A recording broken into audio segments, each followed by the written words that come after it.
L'impensable est devenu réalité. Et cette fois, ce n'est ni une hypothèse conspirationniste, ni un murmure politique. La Chine vient d'asséner un coup discret mais redoutable à Washington. Une opération méticuleusement préparée, exécutée avec une précision redoutable, a réussi à entraver le commerce américain depuis le sol canadien.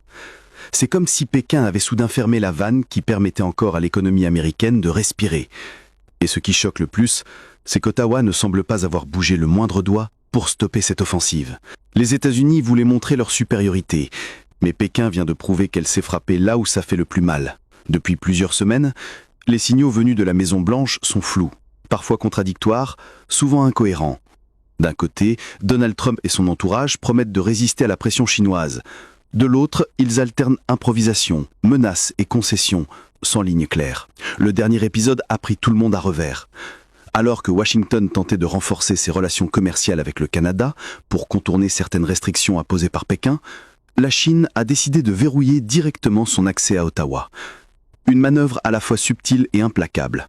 Désormais, tout produit américain transitant par le Canada et contenant ne serait-ce qu'une trace de composants chinois, devra obtenir une autorisation spécifique de Pékin. En d'autres termes, même un câble ou un capteur intégrant 0,1% de matière d'origine chinoise tombe sous le contrôle du gouvernement de Xi Jinping.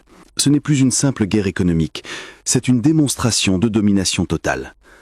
Sur le papier, cette mesure paraît administrative, presque banale. En réalité, c'est une arme géopolitique d'une puissance inédite. Pékin s'offre le privilège de décider quelles entreprises occidentales peuvent accéder au marché nord-américain et lesquelles seront écartées du jour au lendemain. Dans les couloirs du pouvoir américain, la panique s'installe. Les conseillers économiques de Trump comprennent que cette régulation pourrait désarticuler un pan entier de l'industrie nationale. Les chaînes d'approvisionnement,